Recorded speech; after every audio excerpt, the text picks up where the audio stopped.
Sir, ముఖ్యంగా కూటమి పార్టీలు అని జట్టు కట్టినప్పుడు కేంద్ర ప్రభుత్వం అండ ఉండగా కూడా ఎందుకని ఈ పెండింగ్ పనులు కానీ లేకపోతే అత్యంత కీలకమైనటువంటి వ్యవహారాల్లో కానీ అడుగు ముందుకు పట్టలేదు? మీరు చెప్పినట్టుగా ప్రపంచ స్థాయి రాజధాని అన్నటువంటి పరిస్థితిని ఎందుకు ముందుకు తీసుకెళ్లలేకపోతున్నారు? ఏం జరుగుతోందంటారు? నిర్ణయాలు తీసుకోవడంలో తీవ్ర జాప్యం జరుగుతున్నది. ఇప్పుడు ముఖ్యమంత్రి చంద్రబాబు నాయుడు గారు స్వయంగా నిర్ణయాలు తీసుకుంటే, కేబినెట్ లో చర్చించి నిర్ణయాలు తీసుకుంటుంటే, సరే ఆయనకు మంచి అనుభవం ఉంది, ఏదైనా ఒక ఇష్యూ వస్తుంది, ఆ అంశం మీద చర్చిస్తాడు అధికారులతో, దాన్ని దాన్ని ఒక రూపంలో తీసుకొచ్చి కేబినెట్ లో చర్చించి ఆమోదిస్తారు. ఇది జరగాలి. అలా జరగటం లేదు కదా. పరిపాలన అంతా ఇంకొక వైపు డైవర్ట్ అయిపోయింది, కొడుకు వైపు డైవర్ట్ అయిపోయింది పరిపాలన అంతా. ఆయనకు తిరిగి ఉండడం లేదు. ఆయన చూడాలా, అనేక పాలసీ మ్యాటర్లు ఆయన చూడాలి, ఆయన ఓకేనా. దాని తర్వాతనే ముందుకు సాగుతున్నాయని ఆరోపణలు వస్తున్నాయి కదా. మరి ఇక్కడ ఇప్పుడు రాజధాని విషయంలో నిర్ణయం తీసుకుని టెండర్లు పిలిచారు. ఇంజనీరింగ్ నిపుణులు, అంటే నాకున్న సమాచారం అని చెప్తున్నా, ఏవైతే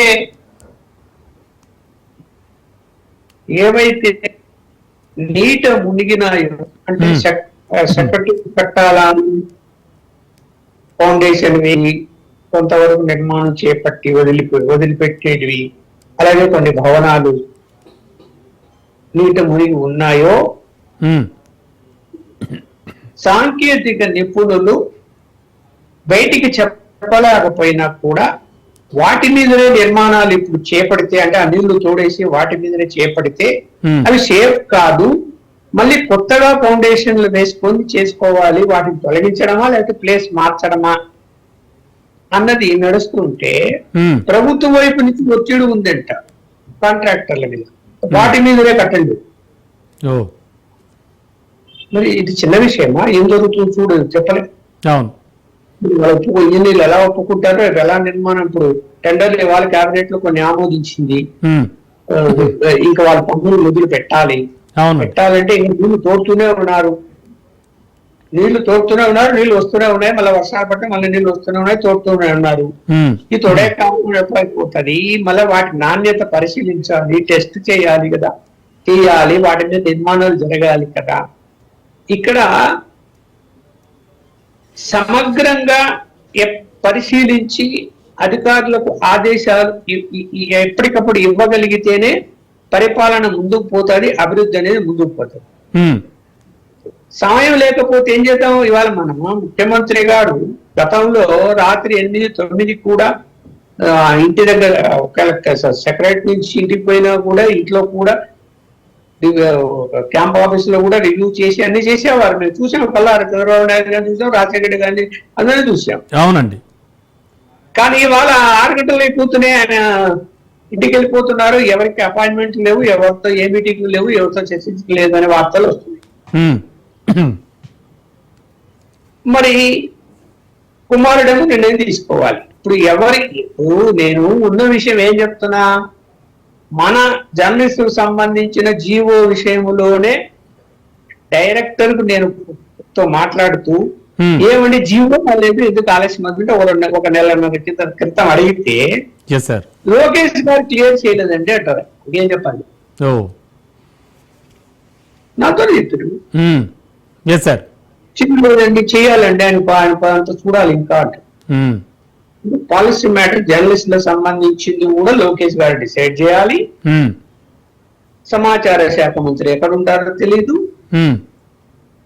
ఏమన్నా బదిలీలు ఎక్కడైనా డిపార్ట్మెంట్ లో జరగాలంటే కన్సర్నింగ్ మంత్రులు కాకుండా లోకేష్ గారి పిఎల్ నుంచి మెసేజ్లు పోతేనే బదిలీలు జరుగుతాయి.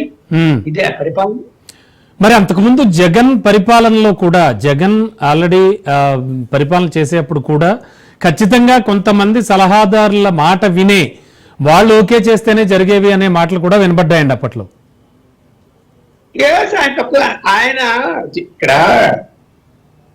ఈ అనుభవం ఉన్నటువంటి ముఖ్యమంత్రి చంద్రబాబు నాయుడు గారి పరిపాలన ఆయనకు పొందడానికి లేదు. ఆయనకు అనుభవం లేదు. ఆయన బావిలో తప్పలాగా ఉంటూ నోటరీ మాటలు విని స్క్రిప్ట్ రాస్తే అది చదువుకొని ఇలా అక్కడికి వెళ్ళి వాళ్ళు ఎవరు లోపలికి వెళ్ళి ఆ ముగ్గురో నలుగురో అలా కాదు ఇలా చేద్దాము అంటే వాళ్ళ మాటలు నమ్మి ఆయన చేసుకుంటూ వచ్చాడు. యాక్చువల్ గా సమాజంలో ఏం జరుగుతుంది, ప్రజలు ఎలా భావిస్తున్నారు, అవినీతి ఎలా ఉంది, ప్రజలు మీద మన మీద ఎందుకు వ్యతిరేకం వచ్చింది, ఎన్ని దౌర్జన్యాలు జరిగాయి, ఎన్ని ఆస్తులు ప్రజలు ప్రైవేట్ ఆస్తులు దోచుకున్నారు. ఒక ఎమ్మెల్యే పిఏ నేను ఒక నియోజకవర్గానికి ఎన్నికల్లో పరిశీలనకు వెళ్తే అక్కడ ప్రజలు చెప్తున్నారు వాళ్ళ అభిప్రాయము, ఒక ఎమ్మెల్యే పిఏ 100 కోట్లు సంపాదించాడు.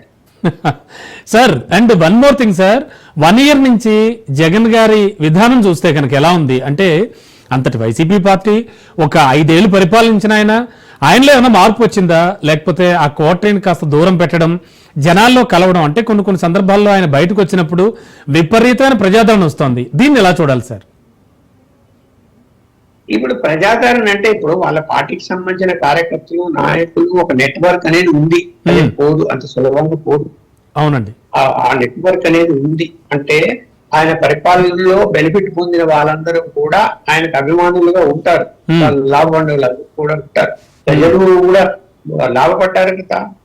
ఆయన పట్టణం నొక్కి ఆ కార్యక్రమం ఏదైతే పేద వర్గాలకు సహాయం అందిందో అది చిన్న విషయం అయితే కాదు. కాకపోతే ఏంటంటే దాని మీదనే నమ్ముకొని ఓట్లు వస్తాయి అనుకున్నాడు ఆయన. అవునండి, అక్కడ కొలుతూ పడ్డాడు. అది వచ్చి వాళ్ళందరూ చెప్పిన మాట నమ్మాడు, ఆయన కోటరీ చెప్పిన మాట నమ్మాడు. ఇవాళ కూడా అందులో నుంచి బయటకు వచ్చాడా కోటరీ నుంచి అంటే, నీకు ఒక ఎగ్జాంపుల్, ఒక ఉదాహరణ చెప్తాను, చెప్పండి. వైఎస్ఆర్సీపీ నాయకుడు ఒక ఆయన నాకు చెప్పింది, అపాయింట్మెంట్ ఇప్పుడు కూడా అపాయింట్మెంట్ అంటే ఇప్పుడు పబ్లిక్ ఆయన యొక్క నివాస స్థలంలో 3 రోజుల పాటు జనం ఎవరు వచ్చినా మాట్లాడటానికి ఇప్పుడు టైం ఇస్తున్నాడు. ఏదో 10 నుంచి 21 గంట వరకు 2 వరకు అట్లా ఇచ్చాడు. వీళ్ళు జనం వెళ్ళి ఎవరైనా రావచ్చు, మాట్లాడచ్చు అని ఇస్తున్నాడు. వాళ్ళ మాటలు వింటున్నాడు, కాగితాలు తీసుకుంటున్నాడంట. అది ముఖ్యమంత్రిగా ఉండి చేయాల్సిన పని. అవునండి, ఆయన చేయలేదు. సరే, ఇప్పుడు మాజీ ముఖ్యమంత్రిగా చేస్తున్నాడు. ఇప్పుడైనా ప్రజలు ఏం చెప్తారో తెలుసుకొని కొంత అవగాహన పెంచుకుంటాడేమో నేను అనుకుంటున్నాను. అయినా కూడా అక్కడ ఒక ముఖ్యమైన నాయకుడు, చాలా ఇంపార్టెంట్ అయిన నాయకుడు అపాయింట్మెంట్ అడిగితే అక్కడ కోటరీలో ఉండేటువంటి వ్యక్తి జనం అంతా అయిపోయిన తర్వాత నువ్వు మీట్ కావాల్సిందే, ముందు మీట్ కావడానికి లేదు అని 3 గంటలు ఆపేశాడు అతను. ఓకే, అంటే జగన్ గారు మారలేదు, జగన్ ఇంకా అలాగే ఉన్నారు. మరి 3 గంటలు వెయిట్ చేశాడు. మరి ఏం చెప్పాలో మనం చెప్పండి. మామూలుగా ముఖ్యమంత్రిగా ఉన్నప్పుడే రాజశేఖర రెడ్డి గారి గురించి చెప్తా. అవునండి, ముఖ్యమంత్రిగా ఉన్నప్పుడే రాజశేఖర రెడ్డి గారు వచ్చినటువంటి విఐపీలు గాని, ఇంపార్టెంట్ వ్యక్తులు గాని, ప్రజలు గాని అందరినీ ఎవరిని కలవకుండా వెళ్ళేవాడు. అవునండి, తను మార్నింగ్ ఇంటి దగ్గర, అవును, మళ్ళీ సెక్రటరియట్ లో కూడా మధ్యాహ్నము లంచ్ తర్వాత ఎమ్మెల్యేలు ఎంపీలకు 3 to 4 అపాయింట్మెంట్ ఇస్తాడు. 4 తర్వాత మళ్ళీ ఎవరైనా పబ్లిక్ సెక్రటరియట్ లకు వచ్చినా కూడా ఆయన ఛాంబర్ దగ్గర నిలబెడతారు, మళ్ళీ వాళ్ళతో మాట్లాడతారు. కింద వెళ్ళేటప్పుడు కూడా నిలబెడతారు కారులో, అక్కడ కూడా ఆయన మాట్లాడతాడు. ఒకసారి నేను కింద కనబడితే ఏదేదో మాట్లాడాలంటే మళ్ళీ లోపల కూడా టైం లేదు, కారులో కూర్చోని చెప్పి నేను తెచ్చుకొని దారిలో కూడా మాట్లాడుకుని మళ్ళీ నన్ను కారులో ఇంట్లో వదిలిపెట్టాను. ఇది ఎవరి దగ్గర ఏం సమాచారం ఉంటుందో ప్రజలతో మమేకమై మనం పనిచేద్దాము అనేది ఉండాలి నాయకులు. ఓకే అండి, పరమైనప్పుడు ఏమైపోతుంది, కోర్టుకి చెప్పే వాళ్ళ మాటలు నమ్ముతూ ఉంటే చూడు, మీ దగ్గర మీ భక్తుడుగా ఉంటూ మీకు ముఖ్యమైన నాయకుడుగా ఉంటూ పని చేసేటువంటి వ్యక్తికి నువ్వు అపాయింట్మెంట్ 3 గంటలు కూర్చోబెడితే అతను ఏం ఫీల్ అవుతాడు? అవునండి సార్, ఫైనల్ గా సార్ ఒక్క విషయం, ఇవాల్టి ఆ వెన్నుపోటు దినం అనేది సక్సెస్ అయినట్టుగా భావిస్తూ ఉన్నారా YS Jagan and team? And ప్రస్తుతం కూటమి ఆలోచనలు ఎలా ఉన్నాయి క్లుప్తంగా? ఇప్పుడు సక్సెస్ అయింది కానీ ఊరికే వీపు చూసుకుంటే కుదరదు.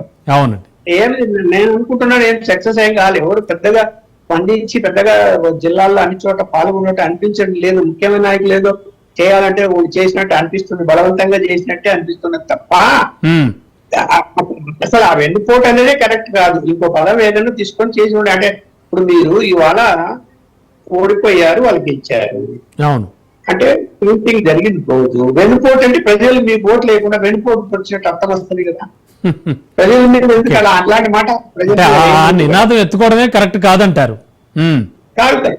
ఆ పదమే కరెక్ట్. అదే అండి, అర్థమైంది. వైఫల్యాలు ఓకే, నో డౌట్. లాక్ డే అనొచ్చు, వైఫల్యాలు అనొచ్చు. సంవత్సరం అయిపోయింది, అవును. ఏమి ఈ ప్రభుత్వం ఏం పని చేయలేదు అని చెప్పి Yes, దాని మీద sir. నిరసన అర్థమైంది. వ్యక్తం చేయొచ్చు, తప్పలేదు.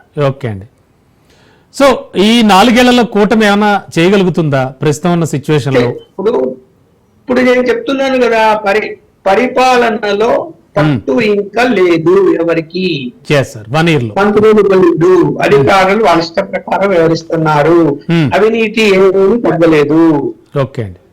చెప్పాను కదా, ఇక్కడ కాపు సామాజిక వర్గం వాళ్ళు రెచ్చిపోయే విధంగా కేసులు ఆ రైల్వే సంఘటన అవును, తిరగదోడడం మళ్ళీ వెనక్కి తీసుకోవడం వచ్చిందండి.